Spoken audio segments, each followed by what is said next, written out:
Hello दोस्तों, इस video में हम देखने वाले हैं उस टॉपिक को जिससे आपके क्वेश्चंस बनते ही हैं। अगर टीचिंग एप्टीट्यूड की कभी बात होती है तो उसमें ये सीधा पूछा जाता है कि इफेक्टिव टीचिंग बिहेवियर्स कौन से होते हैं। तो इसमें हमारे दो जो मेजर हमारे निकल के आते हैं, क्या आता है, एक तो आता है हमारा की बिहेवियर्स, जो हमारे कितने होते हैं, 5 होते हैं। ठीक है, ये क्या करते हैं, डायरेक्ट इंपैक्ट करते हैं टीचिंग को। वहीं पे अगर दूसरा देखें तो 5 हेल्पफुल भी हमारे पास बिहेवियर होते हैं। ठीक है ना, अब 5 हेल्पफुल बिहेवियर होते हैं, 5 की बिहेवियर होते हैं, बट ना आपको ये सुनने मिलेगा ना वो सुनने मिलेगा। आपको क्या सुनने मिलेगा, सीधा लाइट्स। ये एक कीवर्ड होता है जो हमेशा आपका पूछा जाता है, लाइट्स। ये क्या होता है, ये होते हैं हमारी शॉर्ट फॉर्म कह लीजिए, एब्रिविएटेड फॉर्म कह लीजिए, कि क्या होता है, जो हमारे की बिहेवियर्स होते हैं ना, उनको हमने रिप्रेजेंट कर रखा है एक एब्रिविएशन से। क्या होता है, लाइट्स। अगर मैं इसको एक्सप्लेन करूं कि लाइट्स क्या होते हैं, तो देखो लाइट्स को अगर एक्सप्लेन किया जाए तो देखो क्या होता है, ये आप इधर देख सकते हैं कि इस तरीके से लिखा हुआ है, एल, ये एल है, ये आई है, ये टी है, ये ई है और ये एस है। अगर इसको कंप्लीट कर दिया जाए तो क्या बन जाता है, लाइट्स बन जाता है। अब इसमें इसकी फुल फॉर्म क्या होती है, किस वर्ड का क्या मतलब होता है, ये हम देखने वाले हैं। तो देखो, अगर पहले की बिहेवियर की बात करूं तो पहला एल फॉर स्टैंड होता है लेसन क्लैरिटी।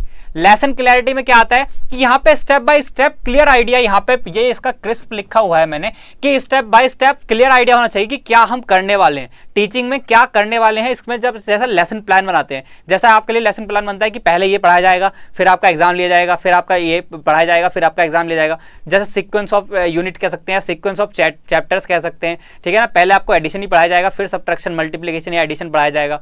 तो इस तरीके से क्या होता है, आपका step by step clear idea होना चाहिए लेसन क्लैरिटी में। दूसरा आई से मतलब क्या होता है, आई का मतलब होता है इंस्ट्रक्शनल वैरायटी। मतलब क्या होता है, यहाँ पे आप इंस्ट्रक्शनल वैरायटी यूज कर सकते हैं। जरूरी नहीं है सिर्फ आपका क्या है, मोनोटोनस एक रीडिंग हो कि आप बुक रीडिंग करके आपने टीचिंग कर दी, ऐसा भी नहीं होना चाहिए। क्या होना चाहिए, आपके लिए अलग अलग आप वैरायटी यूज कर सकते हैं। जैसे कि अगर मान लीजिए कुछ यूज करते हैं, क्या प्रोजेक्टर यूज कर सकते हैं, कि प्रोजेक्टर क्या होता है कि जो टेक्नोलॉजी, नई टेक्नोलॉजी है उसको यूज कर सकते हैं। तो देखो यहाँ पे क्या, technology, materials, voice modulation, gestures, मतलब कुछ भी यहाँ पे हमारे क्या होता है, कुछ नया हमें ऐड करना होता है। जैसे मान लेते हैं एक टीचर है, वो सिंपल आ रहा है, स्ट्रेट खड़ा होकर क्या कर रहा है, सिर्फ रीडिंग कर रहा है। एक तो वो टीचर हो गया। दूसरा एक टीचर आपको आ रहा है कि वो स्मार्ट बोर्ड यूज कर रहा है या फिर आपको प्रेजेंटेशन यूज कर रहा है, वो आपका हो गया। तीसरा जो आपको क्या कर रहा है, प्रोजेक्टर के थ्रू आपको नई नई पिक्चर्स दिखा रहा है, नई नई वीडियो क्लिप्स दिखा रहा है, मीम्स दिखा रहा है, इस तरीके से आपको रिप्रेजेंट कर रहा है। फिर आपके पास कुछ इस तरीके से भी आ जाते हैं जो पागल से होते हैं, जो अपने सेल्फ नोट ले आते हैं। तो ये भी आपका क्या हुआ, एक अलग से इंस्ट्रक्शनल वैरायटी हो गई। तो क्या है, आपके पास अलग अलग वैरायटी होती है। ठीक है ना, अलग अलग वैरायटी होती है जिसमें आपको अलग अलग तरीके से पढ़ाया जाता है, अलग अलग वॉइस मॉड्यूलेशन करा जाता है। कोई क्या करता है, सॉफ्ट वॉइस में पढ़ता है, बिल्कुल ऐसी आवाज में पढ़ता है, धीरे धीरे जैसे नींद आ जाए। कि अगर 5 मिनट की वीडियो भी अगर कोई होगी तो उसमें क्या होगा, वो आपको लगभग आधे घंटे की वीडियो चल सकती है। तो ये क्या है, एक वॉइस मॉड्यूलेशन का भी हो सकता है। कई बार क्या होता है, कुछ पॉइंट्स पर हाई नोट देना होता है कि जहां पे जैसे हमें बोलना है, लाइट्स को बोलना है, तो क्या कर दिया मैंने, हाईलाइट कर दिया ताकि वो क्या हो, इंपैक्ट करे। तो इस तरीके से क्या, वॉइस मॉड्यूलेशन यहाँ पे भी काम आता है। तो क्या होता है, ये सब चीजें क्या है, ये इंस्ट्रक्शनल वैरायटी में आती है कि कौन किसको किस तरीके से पढ़ा रहा है, कब सॉफ्ट हो रहा है, कब हाई नोट पे जा रहा है, कब लो नोट पे जा रहा है, कब किसी चीज को एम्फेसिस कर रहा है। ये सब चीजें कहाँ होती हैं, ये हमारे आते हैं किसमें, इंस्ट्रक्शनल वैरायटी में। वहीं पे बात करें टी से, क्या होता है, T stand for teacher task orientation. मतलब कि टीचर के क्या क्या टास्क हैं। तो यहाँ पे देखो क्या कहना चाहता है, जैसे देखो मैंने अपने नोट्स में लिख रखा है, तो मैंने अपनी लैंग्वेज में लिख रखा है। यहाँ पे जरूरी नहीं है ये कीवर्ड्स आपको एग्जाम में देखने को मिले। ठीक है ना, तो मतलब ये यहाँ पे कुछ जो हिंदी वाले कीवर्ड्स होंगे, इंग्लिश वाला जो भी वर्ड यहाँ पे लिखा हुआ है वो PYQ है, वो आपका एज इट इज आपका एग्जाम में आया हुआ है। हिंदी वाले मेरे सेल्फ जनरेटेड है, इसलिए जैसे कि मैं सिर्फ कह रहा हूँ यहाँ पे कि सिर्फ पढ़ाई, यहाँ पे मैंने लिखा है सिर्फ पढ़ाई, बाकी सब डिस्ट्रक्शन जो है ना वो खत्म करना। मतलब कि ऐसा है कि सिर्फ पढ़ाई करी जाए, मैं आपको यहाँ पे पढ़ाऊं, यहाँ पे मैं आपको यूट्यूब पे प्रचार ना करूं कि आप यूट्यूब पे कौन सी वीडियो कैसे देखें, या यूट्यूब पे आप अपना मोनेटाइजेशन कैसे ऑन करें, अपने सब्सक्राइबर कैसे बढ़ाएं, या इस तरीके की बातें ना करूं। मैं क्या करूं, आऊं आपको टीचिंग पढ़ाऊं और आपसे कहूं कि इसको शेयर करें। शेयर करना सिर्फ इसलिए इंपॉर्टेंट होता है ताकि आपको क्या हो, कि जैसा आपको नॉलेज मिल रही है ना, आपका नॉलेज किसी और पे भी ट्रांसफर हो। यह नॉलेज सिर्फ आप तक ना रुके, या तो आप उसको आगे ट्रांसफर करिए या मेरे को ट्रांसफर करने के लिए मीडियम बनाइए कि हाँ ये इनकी वीडियो आप देख के रेफर कर दें कि इनकी आप वीडियो देख सकते हैं। तो ये होता है शेयरिंग। ठीक है ना, तो यहाँ पे क्या है, सिर्फ हमें पढ़ाई करनी है, ये टीचर का ऑब्जेक्टिव होना चाहिए। तो ये क्या है, एक की बिहेवियर है जो हमारा डायरेक्ट इंपैक्ट करता है टीचिंग को। वहीं पे अगर ई देखें तो ई फॉर होता है एंगेजमेंट इन लर्निंग प्रोसेस, कि कितना एंगेज करा रहा है। ठीक है ना, constantly monitor work of student, मतलब कि क्या है, यहाँ पे हमें देखना होता है कि स्टूडेंट किस तरीके से रिएक्ट कर रहा है। जैसे कि अगर मैं अपने एग्जांपल में देखूँ तो मैं क्या देख पाऊंगा, मैं देख सकता हूँ आपके कमेंट्स। अगर आप कमेंट कर रहे हैं तो मतलब क्या है, ये वीडियो आपके लिए एंगेजिंग है। आप लाइक कर रहे हैं मतलब किसका क्या है, ये आपका एंगेजिंग वीडियो है कि आपको यहाँ से कुछ ऐसा एक्सट्रैक्ट करने को मिला है जो आपको बाकी क्लासेस में नहीं मिला है। कि यही क्लासेस आपको हो सकता है कि 2 घंटे की क्लास में देखने को मिला है, या हो सकता है इसी के लिए आपको 2 क्लासेस या 3 क्लासेस में पढ़ाया जाए, बट क्या आपको 5 मिनट में वो चीजें मिल गई जो आप 2 घंटे में नहीं ले पा रहे थे। तो ये चीजें क्या है, ये आपका एंगेजमेंट दिखाता है। वहीं पे अगर बात करें क्या है एस, मतलब कि सक्सेस रेट ऑफ स्टूडेंट। जैसे कि अगर मान लो मैंने यहां से अगर किसी 5 बच्चों को पढ़ाया, 5 में से 5 बच्चे सेलेक्ट हो गए नेट में, ठीक है ना, फर्स्ट अटेम्प्ट में, तो वो क्या हुआ, वो मेरा सक्सेस रेट दिखाएगा ना कि हाँ किस तरीके से हमारा सक्सेस रेट चल रहा है, किस हिसाब से बच्चे सक्सेस हो रहे हैं। 4 निकले 5 में से, तो क्या हुआ, सक्सेस रेट थोड़ा सा कम होगा, मतलब 100% नहीं होगा बट 80% होगा। 80% भी बहुत ज्यादा होता है। अगर 3 होते हैं तो 60% भी बहुत ज्यादा है। इवन मैं तो कह रहा हूं अगर मेरे यहाँ से एक बच्चा को एक क्वेश्चन करके भी आपको सेटिस्फेक्शन मिल रहा है तो भी तो सक्सेस रेट हुआ ना। मतलब कि 0 से ऊपर मतलब हर चीज सक्सेस है और हर चीज 0 से ऊपर जा रही है। अगर मैं एक क्वेश्चन भी आपका करा दे रहा हूं तो मतलब हो गया काम, मेरा काम इस वीडियो का हो गया कि आपका एक क्वेश्चन सही हो गया है। तो ये हमारे क्या कीवर्ड्स थे जो मैंने आपको बताया अभी, ये हमारे कीवर्ड्स थे लाइट्स, ठीक है ना, इंपॉर्टेंट है, बार बार एग्जाम में पूछे जाते हैं। 2023 में भी पूछे जा चुके हैं अब तक जितने भी एग्जाम हुए। जून वाले के लिए मोस्ट इंपॉर्टेंट टॉपिक्स में से एक टॉपिक आता है, याद रखना है। वहीं पे अगर दूसरी बात करें, 5 हेल्पफुल बिहेवियर्स होते हैं जो ये हैं। अब इनकी शॉर्ट फॉर्म मैंने बना रखी है अपने अकॉर्डिंग, अगर आपको सही लगे तो आप भी देख सकते हैं, अदरवाइज क्या करना है, आप अपने अकॉर्डिंग कुछ भी बना सकते हैं। बट क्या है, मेन क्या है, ये याद रखने के लिए इंपॉर्टेंट है कि कीवर्ड याद होने चाहिए। जैसे अगर पहला करें, पहला होता है प्रोबिंग। प्रोबिंग क्या होता है, उकसाना, जैसे हिंदी में लिखा रखा उकसाना, मतलब कि क्या है कि बच्चों से और रिस्पॉन्स लिए जाए। अब देखो यहाँ पे क्या होता है ना कि टीचर अकेला बोल रहा है, ठीक है, टीचर बोल के चले जाएगा, बच्चे क्या करते हैं, इंटरेक्ट नहीं करते, सुनते हैं, ठीक है चलो ठीक है क्वेश्चन आएगा हम कर देंगे। ऐसा नहीं होना चाहिए ना, इंटरेक्शन होना चाहिए। लाइक मैंने कहा प्रोबिंग, आपको कहना चाहिए प्रोबिंग कैसे हो सकता है, ये आपका क्वेश्चन होना चाहिए। प्रोबिंग में क्या क्या एग्जाम्पल हो सकते हैं, तो जैसे मैं कहूँ कि आप आंसर दो, अरे भाई आंसर दो ना, इसका आंसर क्यों नहीं देते। जैसे मैं आपसे पूछते रहता हूँ बार बार कि चलो यहीं पर बता दो कि आईसीटी की फुल फॉर्म क्या है, या आईसीटी में रैम की फुल फॉर्म क्या है, कि वॉलेटाइल मेमोरी कौन सी होती है, सीडी रैम की कैपेसिटी कितनी होती है, ठीक है, मतलब जो हमारा होता है डीवीडी, मतलब डीवीडी होती है, डीवीडी की कैपेसिटी कितनी होती है। इस तरीके से आपसे क्वेश्चन पूछूंगा तो आपको रेस्पॉन्ड करना होगा। और रेस्पॉन्ड करने के लिए मैं हमेशा कहता हूं कि रेस्पॉन्ड करना जरूरी है, सही गलत थोड़ा सा साइड रख देना चाहिए बट रेस्पॉन्ड करना चाहिए। तो यहाँ पे क्या है, प्रोबिंग होता है जहां से बच्चों से और ज्यादा चीजें एक्सट्रैक्ट कर सकें। बच्चों से रिजल्ट लेंगे तो बच्चों का माइंडसेट पता चलेगा कि वो उस समय क्या सोच रहे हैं, तो वो होता है प्रोबिंग, ठीक है ना।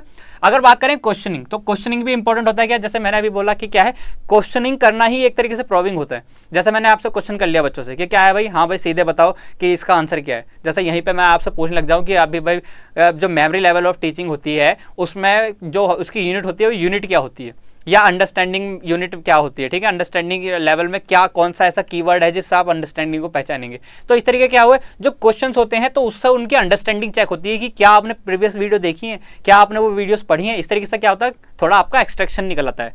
फिर अगर बात करें टीचर इफेक्ट, टीचर इफेक्ट क्या होता है, यहाँ पे होता है कि developing teacher learner relationship using enthusiasm, मतलब कि क्या है, कुछ रिलेशनशिप भी क्रिएट करनी होती है। जैसे कि रिलेशनशिप का मतलब ये नहीं है कि वो अपना प्यार मोहब्बत वाली, बट यहाँ पे क्या है कि हमें रिलेशनशिप ऐसा कि एक टीचर और स्टूडेंट को कनेक्ट होना चाहिए कि टीचर कुछ बोल रहा है तो स्टूडेंट को समझ में आ रहा है कि नहीं आ रहा है, या टीचर स्टूडेंट कुछ बोल रहा है तो टीचर समझ पा रहा है, या स्टूडेंट कुछ आस्क कर रहा है।